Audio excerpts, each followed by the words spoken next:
जय हिंद दोस्तों। आईएमएफ के अनुसार भारत में दूसरा सबसे बड़ा आपराधिक कृत्य है मनी लॉन्ड्रिंग। दक्षिण एशिया में भारत को मनी लॉन्ड्रिंग का हब माना जाता है। मनी लॉन्ड्रिंग क्या है? तो अवैध तरीके से कमाए गए धन को वैध बनाने की प्रक्रिया को मनी लॉन्ड्रिंग कहा जाता है। जो मनी है, धन, वो दो प्रकार से हो सकते हैं। एक तो काला धन, एक सफ़ेद धन। अवैध तरीके से कमाया गया धन जो होता है, इलीगल तरीके से कमाया गया धन, उसको ब्लैक मनी कहा जाता है। और वैध तरीके से कमाए गए धन में भी वो धन जिसके ऊपर सरकार ने टैक्स नहीं लिया है, वो भी ब्लैक धन होता है, ब्लैक मनी होता है। और वैध तरीके से कमाए गए धन के ऊपर अगर आपने टैक्स का चुकता कर दिया है तो उसे व्हाइट मनी कहा जाता है। तो जो हमने टेरर करके, बहुत सारा लूट खसोट करके, तस्करी करके, मादक पदार्थों की तस्करी करके, अफीम बेच के, जुआखोरी करके, ये गलत तरीके से जो हमने पैसे कमाए हैं, उसको हम इकोनॉमी में सर्कुलेट कर दें, तो ब्लैक मनी को वाइट हम बना लें, इसी को कहा जाता है धन शोधन, यानी कि मनी लॉन्ड्रिंग। 3 चरण होते हैं इसके। एक तो होता है प्लेसमेंट, एक होता है लेयरिंग, एक होता है इंटीग्रेशन। प्लेसमेंट मीन्स होता है कि अवैध धन को, ब्लैक मनी को प्रवेश कराने की प्रक्रिया। फिर होता है उसको लेयरिंग करना, पर्दीकरण करना, यानी जो कैश है उससे कुछ हम काइंड बना लें।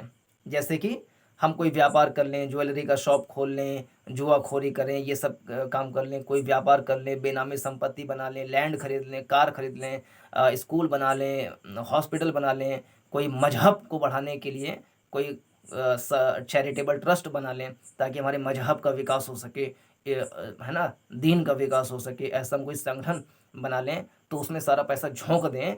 तो ये सारे तरीके होते हैं कि आप कैश को काइंड में चेंज कर लें, या आप अपने अवैध धन को बैंक टू बैंक सर्कुलेट करा दें, या अपने पैसे को दुबई में कमाए हैं तो पाकिस्तान भेज दें, फिर श्रीलंका भेज दें, म्यांमार भेज दें, बांग्लादेश भेज दें, नेपाल भेज दें, फिर भारत में भेजें ताकि भारत में टेरर फंडिंग किया जा सके। तो ये सारे तरीके होते हैं कि अपना मूल स्रोत से धन हम कहाँ से कमाए हैं, कैसे कमाए हैं, उसको छुपा करके पूरा किसी भी साम दाम दंड भेद की नीति को अपना करके अपने काले धन को सफ़ेद बना लेना, ताकि किसी देश की आर्थिक स्थिति, सामाजिक स्थिति, सामरिक स्थिति, सुरक्षा चुनौतियां, टेरर को हम प्रमोट कर सकें, नशाखोरी, जुआखोरी, वैश्यावृत्ति को हम बढ़ावा दे सकें, अलगाववादी आंदोलन को हम प्रमोट कर सकें, देश को हम बांट सकें, देश में आतंकवाद, असुरक्षा का माहौल बढ़ा सकें, ये सारे क्रियाविधि हम कर सकें, इसलिए मनी लॉन्ड्रिंग किया जाता है। मनी लॉन्ड्रिंग भारत में क्यों होता है, इसके बहुत सारे कारक हैं। एक तो भौगोलिक कारक है। भारत का भूगोल इस प्रकार से है कि उत्तर पूर्व में लाओस, म्यांमार, थाईलैंड, ये तीनों मिला करके बनाते हैं गोल्डन ट्रायंगल, और इधर पश्चिमोत्तर में पाकिस्तान, अफगानिस्तान, ईरान, ये तीनों मिल करके बनाते हैं गोल्डन क्रीसेंट। यहाँ पे अफीम का, अवैध तस्करी का व्यापार खूब ज़्यादा होता है, जिससे भारत में मादक पदार्थों की तस्करी, ये सब प्रमोट होता है, वैश्यावृत्ति, जुआखोरी, नशाखोरी, ये सारा प्रमोट होता है। और ब्लैक मनी को, मनी लॉन्ड्रिंग यहाँ से किया जाता है। बॉलीवुड इसमें एक बहुत बड़ी भूमिका निभाता है, जिसमें बॉलीवुड में जो कुछ हैं लोग, उनको पैसे दे करके एक्ट, मतलब फिल्म शूट करवाना, उसमें पैसे को इन्वेस्ट करना, ताकि ब्लैक मनी को हम वाइट कर सकें बॉलीवुड के थ्रू। मतलब ये अध्ययन किए जाते हैं, और ज़्यादा अध्ययन करके इसमें और ज़्यादा पुख्ता हम प्रमाण को इकट्ठा कर सकते हैं कि ये सब कैसे होते हैं। और भारत की जो सीमाएं हैं वो भी बड़ी ही क्रूशियल हैं। जैसे उत्तर पूर्व की सीमाएं हैं तो पहाड़ी है, जंगली क्षेत्र है, नदियां हैं, झीलें हैं, तो उससे घिरा हुआ है। इधर पश्चिमोत्तर है, पाकिस्तान के पास तो कोई काम है नहीं, खाली कटोरा लेकर के सऊदी अरब से मांगना, फिर उससे भीख मांगना, टर्की से भीख मांगना, यही काम उसके पास रह गया है। पाकिस्तान की इकोनॉमी एकदम से बेहाल है, वहाँ की पॉलिटिकल स्ट्रक्चर, इस्टेब्लिशमेंट एकदम से बेहाल है। उनके पास खाली जज्बा है अपने मजहब को बढ़ाने का, इसके अलावा न पढ़ाई है, न शिक्षा है, न पोषण है, न फाइनेंशियल इंक्लूजन है, कुछ भी नहीं, एकदम से रद्दी देश हो गया है। लेकिन उसके पास फिर भी जज्बा है। तो यहाँ का जो सीमा है, पाकिस्तान की जो सीमा है, वो भी बड़ा ही क्रूशियल सीमा है, बड़ा ही संवेदनशील सीमा है। अभी पुंछ में आतंकवादी हमला हो गया, 5 लोग जो ये जो इफ्तारी की पार्टी होती है उसके लिए फल फूल लेकर के जा रहे थे, उनके ऊपर आतंकवादियों ने हमला कर दिया। 5 हमारे शहीद, मतलब गिनती मुझे ध्यान नहीं है, माफ़ करिएगा, वो उसमें शहीद हो गए हैं। तो इतना तुच्चा, इतना गंदा पाकिस्तान है कि जिनके लिए लेकर के जा रहा था इफ्तार की पार्टी कराने के लिए, उन्हीं के ऊपर हमला कर दिया। तो ये किसी के है नहीं, किसी धर्म के मजहब के है नहीं, इनका कोई मजहब नहीं है, आतंकवादियों का कोई भी मजहब नहीं है। अब ये और है कि आतंकवादी किसी विशेष मजहब से ताल्लुकात ज़्यादा रखते हैं, ये बात और है, लेकिन आतंकवादियों को कोई मजहब है नहीं वैसे देखा जाए तो। भौगोलिक कारक में इसको हम मान सकते हैं। आर्थिक कारक में जिससे मनी लॉन्ड्रिंग को प्रमोट किया होता है, हमारा जो वित्तीय संस्थान है, वित्तीय कानून है, वित्तीय गुप्तचरी है, ये कमज़ोर है। हम कैशलेस इकॉनमी बन नहीं पाए हैं। इन सब के कारण जो है हमारे देश में मनी लॉन्ड्रिंग की जो क्रियाविधि है उसको बढ़ावा मिलता है।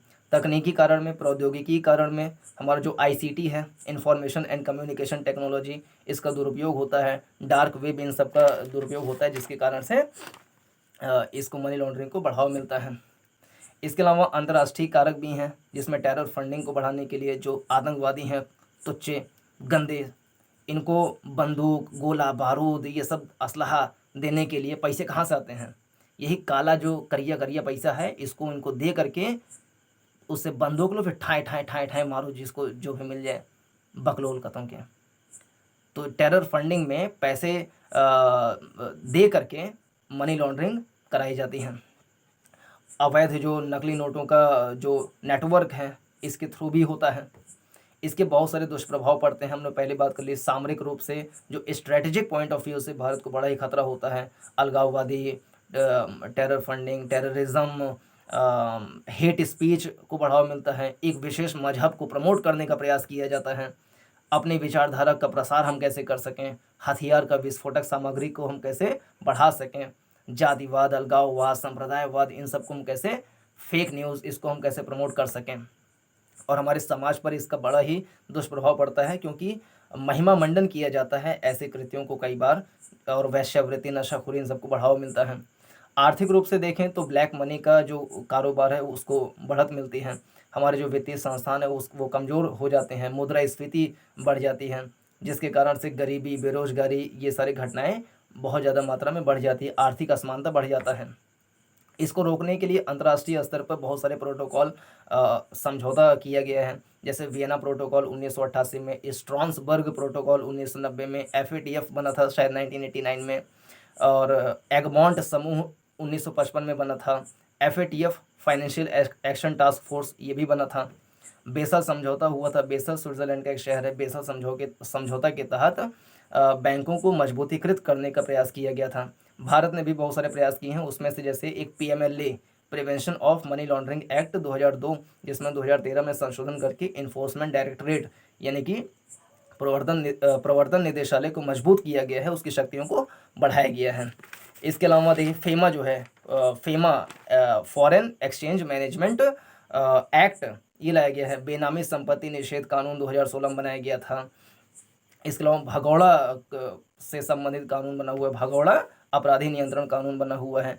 प्रिवेंशन ऑफ करप्शन एक्ट 1988, जिसमें 2019 में संशोधन किया गया था। ये सारे कानून हैं। हम संस्थागत प्रयास भी कर रहे हैं, जैसे सेंट्रल इकोनॉमिक इंटेलिजेंस ब्यूरो बना हुआ है, सेंट्रल विजिलेंस कमीशन है, सेंट्रल ब्यूरो ऑफ इन्वेस्टिगेशन है, CBI है। इसके अलावा जो NIA है, फिर गृह मंत्रालय के अधीन NIA है, टेरर फंडिंग कॉम्बैट सेल बना हुआ है। इसके अलावा फाइनेंशियल इंटेलिजेंस यूनिट्स हैं। ये सारे मिल करके संस्थागत रूप से मनी लॉन्ड्रिंग को रोकने का प्रयास करते हैं। तो ये रहा इस वीडियो में पूरा डिस्कशन। पूरा देखने के लिए धन्यवाद। नमस्कार, जय हिंद।